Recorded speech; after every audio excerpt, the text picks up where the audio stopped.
मुख्तार अंसारी पंजाब के जेल से यूपी लाया जा रहा था और उसके बाद मुख्तार अंसारी को डायबिटीज थी, लेकिन रास्ते में वो एक बार भी पेशाब करने के लिए नहीं रुकता है। कहा जाता है कि ये योगी आदित्यनाथ के यूपी पुलिस का खौफ था कि कहीं गाड़ी ना पलट जाए, इसीलिए वो मुख्तार अंसारी, जिससे एक वक्त यूपी के लोग थर थर कांपते थे और आतंक का दूसरा नाम मुख्तार बन गया था, वो मुख्तार यूपी पुलिस के सामने भीगी बिल्ली बनकर म्याऊं म्याऊं कर रहा था। और उसके बाद कट टू लौट जाइए गुजरात के साबरमती जेल में, जहां से अतीक अहमद को प्रयागराज लाया जा रहा है और अतीक अहमद भी म्याऊं म्याऊं ही कर रहा है।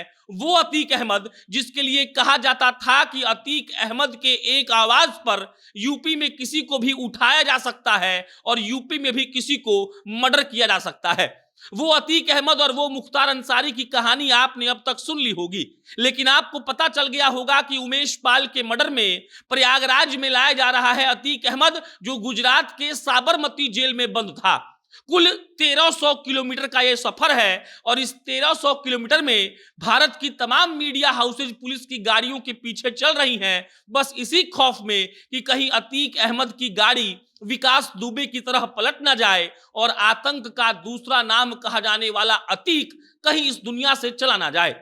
आप याद करिए, योगी आदित्यनाथ एक मीडिया चैनल को इंटरव्यू दे रहे थे और योगी आदित्यनाथ से जब एंकर ने सवाल पूछा था कि गाड़ी कैसे पलट जाती है, तब योगी आदित्यनाथ ने कहा था कि 24 करोड़ जनता की सेवा करने के लिए अगर गाड़ी पलट जाए तो इसमें मेरा क्या दोष है। और उन्होंने ये भी कहा था कि ये एजेंसियां तय करेंगी कि कब गाड़ी पलटेगी और ये एजेंसियां ही तय करेंगी कि सूबे को कैसे ठीक ठाक तरीके से रखना है।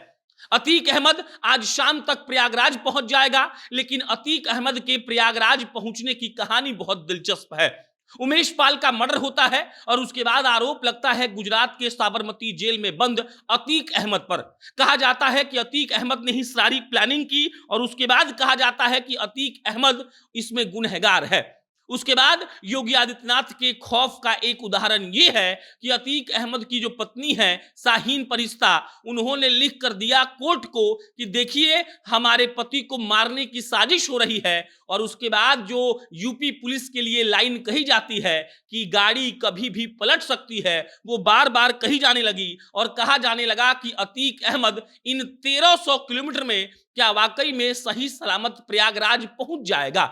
प्रयागराज अतीक अहमद को आज शाम तक पहुंचाने की जिम्मेदारी यूपी पुलिस की है, लेकिन हो क्या रहा है ये हम और आप जान रहे हैं। सोशल मीडिया को खोलिएगा, सिर्फ और सिर्फ आपको यही दिखेगा कि अतीक अहमद की गाड़ी कहीं पलट ना जाए, अतीक अहमद की गाड़ी कब पलटेगी, यूपी पुलिस अपना असली रूप कब दिखाएगी। और ये सब आपको पता है क्यों हो रहा है? इसीलिए हो रहा है क्योंकि पिछले योगी आदित्यनाथ के 6 साल के कार्यकाल में 178 इनकाउंटर हुए हैं और 178 हिस्ट्री सीटर्स को एनकाउंटर में यूपी पुलिस ने मार गिराया है। इन 6 सालों में 10,500 बार पुलिस ने मुठभेड़ किया है उन हिस्ट्री सीटर्स से जिन लोगों ने आतंक मचा कर रखा हुआ था यूपी में। और ये सब आंकड़े ये बताते हैं कि यूपी पुलिस अब वो वाली पुलिस नहीं थी जो म्याऊं म्याऊं करती थी। यूपी पुलिस अब वो वाली पुलिस है जो शेर के माफिक दहाड़ती है। और अतीक और मुख्तार जैसे बड़े बड़े क्रिमिनल जिनके डर से पूरा यूपी थर थर कांपता था, वो लोग भी टॉयलेट करने के लिए गाड़ी से नहीं उतरते हैं, क्योंकि उनको लगता है कि कब गाड़ी पलट जाए और कब हमको एनकाउंटर कर दिया जाए। अतीक अहमद प्रयागराज लाया जाएगा, उसको कोर्ट में पेश किया जाएगा, उससे पूछताछ होगी और उमेश पाल वाले केस में अतीक अहमद पर कड़ा इल्जाम है कि उसने ही गड़बड़ किया है। बाकी गाड़ी पलटने के किस्सा और कहानियां तो आप जानते ही हैं। विकास दुबे से इस कहानी की शुरुआत हुई थी। उज्जैन से विकास दुबे को एसटीएफ लेकर यूपी आ रही थी। 3 एसटीएफ के जवान, एक ड्राइवर और विकास दुबे उस गाड़ी में मौजूद थे। और उसके बाद सुबह 6 बजे यूपी में गाड़ी पलटती है। कहा गया कि फिसलन थी, बारिश हो गई थी, इसीलिए गाड़ी पलट गई।